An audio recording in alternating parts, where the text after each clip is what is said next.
Miss হবে না আপনার পছন্দের টিভি শো। দেখুন জি5 অ্যাপে একদম ফ্রি।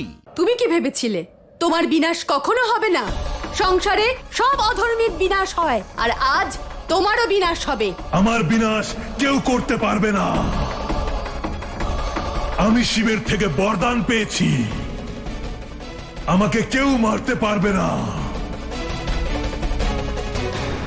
অন্ধক, তুমি তোমার বরদানকে নিজেই খণ্ডিত করেছো। কি বলতে চাইছো তুমি?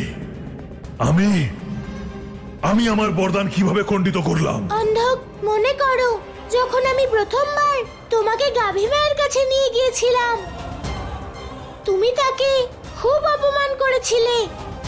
আমি তোমাকে আটকিয়েছিলাম, কিন্তু তুমি শোনোনি। আমি জীবিত ছাড়বো না এই গাভীকে। ইয়া! অসুররাজ, এটা আপনি কি করছেন? গাভী হত্যার থেকে বড় পাপ আর কিছুই হয় না এই সংসারে। অসুররাজ অন্ধকের কাছে না কোনো কিছু পাপের, না কোনো কিছু পুণ্যের। উনি আর কেউ নন, বরং স্বয়ং দেবী কামধেনু ছিলেন।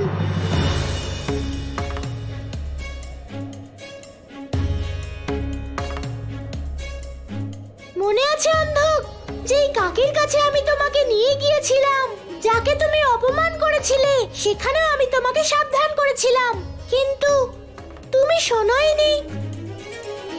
আরে বুড়ি, তোমার এই বৃদ্ধাবস্থায় বিয়ের ইচ্ছে হয়েছে। এখন আর তোমার বিয়ে করার বয়স নেই, মৃত্যুর সময় এসে গেছে। উনি অন্য কেউ নন, বরং স্বয়ং দেবী গঙ্গা ছিলেন। ওই দেখো। আর যে তুলসীর তুমি অপমান করেছিলে, তাকে উপড়ে ফেলেছিলে, উনি দেবী বৃন্দা ছিলেন। এই নাও। অসুররাজ, এ আপনি কি অনর্থ করলেন? নষ্ট করে দিয়েছি আমি এই তুলসীকে। অন্ধকে এই সংসারে যেই কামধেনু, বৃন্দা, গঙ্গার অপমান করে, সে যতই অমরত্বের বরদান পেয়ে থাকুক, তার বরদান খণ্ডিত হয়ে যায়। ছলনা, এটা ছলনা। তোমরা সবাই মিলে আমার সঙ্গে ছলনা করেছো। এটা অধর্ম, অধর্ম। এক নারীর রক্ষা ধর্মের শ্রেণীতে পড়ে। আর তুমি কি ভাবলে যে আমি তোমাকে দেবী পার্বতীর সঙ্গে দেখা করাচ্ছি? এই তিন দেবী আমার অনুরোধে এসেছিলেন। এইটা নটবর লীলা ছিল, যার মধ্যে ফেসে তুমি নিজেই নিজের বিনাশ সুনিশ্চিত করেছো। হে দেবীগণ, বিনাশ করে দিন এই পাপীকে।